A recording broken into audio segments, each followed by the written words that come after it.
Sinasabi si Sarah. Oo. Mababaon ka dito, uuwi ka ng Maynila. Sabi, sinapok siya ako.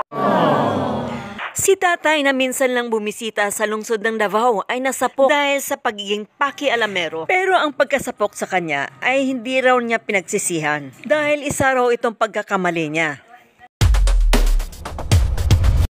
Pero hindi ako nagdamdam. Kasalanan ko yun. Ginawa ni Sara Duterte, grabe pala no. Galing pala no. Matapang niya, matapang. Pero yung kanyang pagdisiplina, ikaw ba ay nagalit sa kanya o hindi? Hindi. Sapagkat, Nung maisip ko, kung nga naman hindi ko lugar. po ba yung inyo pong masasabi sa mga kasalukuyang kaganapan sa ngayon, katulad ng pagmahalan ng mga presyo ng bilihin, ano po yung inyong opinion about that?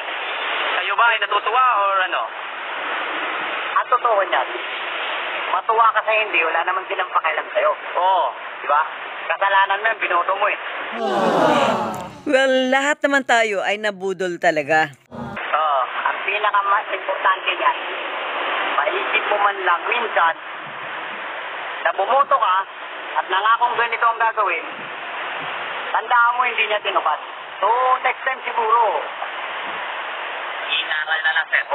pwede na lang sabihin, magtanda ka na.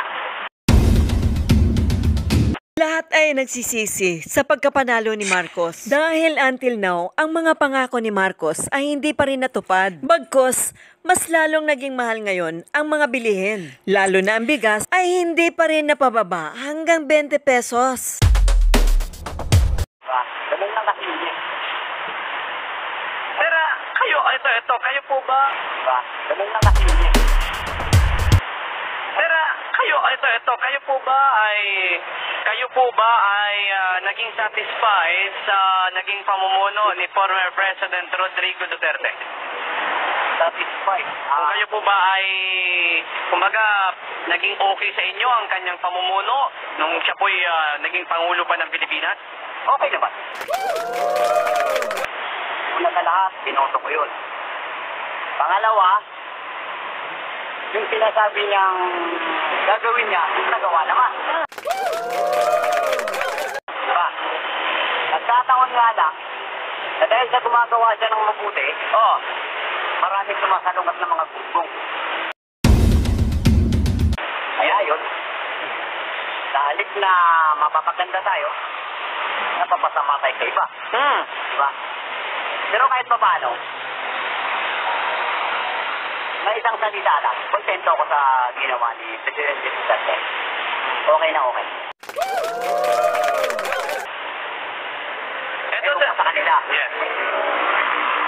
Ngayon, sir, eto po, and kung sakasakali, si Vice President Sara Duterte, tumakbo bilang Pangulo this coming election 2028, kayo po ba ay boboto sa kanya o hindi? Kung sa akin lang, sa sarili ko lang, kahit pa ba sabihin na natin, hindi maganda ang pagtatagpo namin sa palengke ng Davao. Bakit? Ano ho ba yung nangyari sa palengke ng Davao about kay Vice President Sara Duterte at saka sa'yo? Nagkataon kasi minsan, Yes. napapasyal ako ng Davao. Yung sinasabi nilang ganito, bayok. Yes. Diba? Oo. Sa gabi, maraming tao dyan, sa lugar na yan. Yeah. Ngayon, nung nandun ako nung panahon yun, siguro nag-ano sila, tinitingnan nila yung area. May kasama kasi sa mga pulis. Hindi ko alam kung punsyal ka nun o vice mayor o mayor, hindi ko alam. Pero kasalanan ko talaga kasi nang gulo ko dun.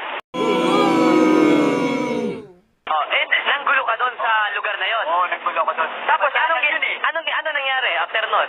Ngayon, sinabihan siya nung isa sa mga nagmamayari ng store doon. Ma'am, may parang hindi taga rito siya, nanggugulo. Ikaw yun? Oo, ako yun. Yes. Ako yun. Tinanong niya ako, taga saan ka, kuya? Sabi ko, taga Maynila ako. Ngayon, bakit mo ginawa dito yan? Hindi ko makulit eh. So, kung gano'n pala, kung kulitin ka, mananakit ka. Sabi ni Vice President. Okay. Bawal po dito yun. Mamili ka lang. Sinasabi si Sara. Mababaon ka dito, uuwi ka ng Maynila. Sabi, sinapok siya ako. Pero hindi ako nagdamdam. matapang po yun. Ginawa ni Sara Oo. Duterte, grabe pala no. Oo, pare. Galing pala no. Matapang yan, matapang. Pero yung kanyang pagdisiplina, ikaw ba ay nagalit sa kanya o hindi? Hindi. Sapagkat, Nung maisip ko, kung nga naman hindi ko lugar yun. At saka, ano niya yun eh. Kung pagka yun, ang gusto niyang mangyari, sana ko na masyal ka dito sa lugar ko, maging maingat ka sa mga pananalita mo, buti kaya maging maayos ka, katulad ng pamamalakad namin dito. Parang gano'n ang dating yan. Di na ako minis. Kasalanan ko eh. eto pa sir, ano? Ngayon, makailan lamang nag-declare ng war on drugs si Baste Duterte, which is ito yung anak ni Pangulong Duterte. Noong si Pangulong Duterte ang namumuno sa bansa natin nung taong yung simula 2016 hanggang 2022, nag-declare din siya ng war on drugs. Kanina, sinabi mo kanina sa ating pag-uusap na ikaw ay pabor. Kayo ho ba sa ngayon sa pag-declare ni Baste Duterte ng war on drugs, pabor ho ba kayo? 50-50. Okay, bakit to? Una higit sa lahat, pabor ako dahil Pilipino ako. Nasa Pilipinas tayo. Sa war on drugs? Oo, pabor ako sa war on drugs. Ni Baste, kung sakasakali lang ha. Yes. Kaya ko naman sinabi 50-50, maraming nakikialam pagdating sa bagay na yan. Lalo na sa karapatang pantao.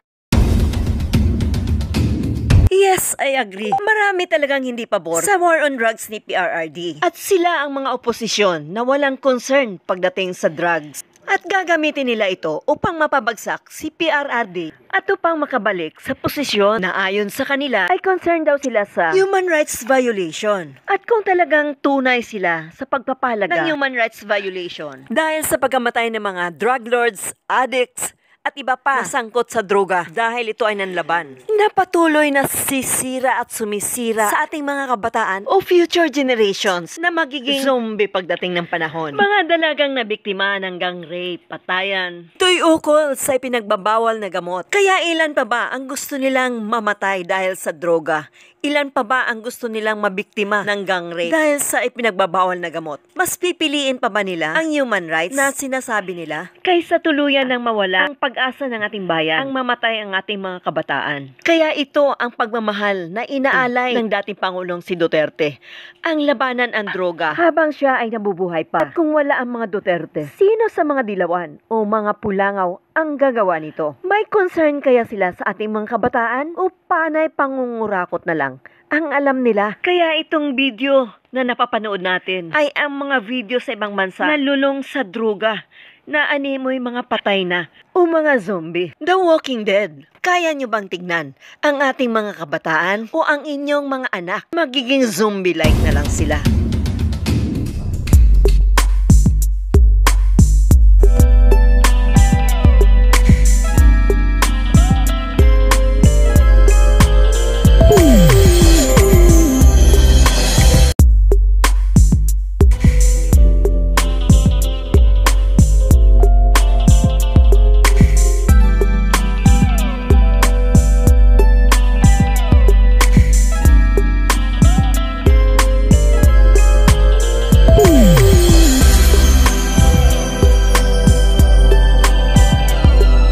Ito ba ang gusto ni Hontiveros na wala na sa katinuan ang ating mga kabataan?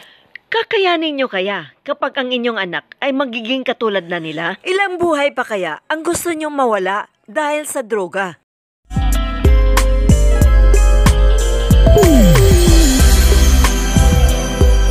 Kailan tayo kikilos kung wala na ba sila? Uhuli na ang lahat. Anong masasabi nyo? Tutol pa rin ba kayo sa war on drugs ni PRRD? Mahal nyo pa ba ang inyong mga anak o ang mahal nyo sa buhay? Kilos na, makibaka at makiisa kay PRRD laban sa droga.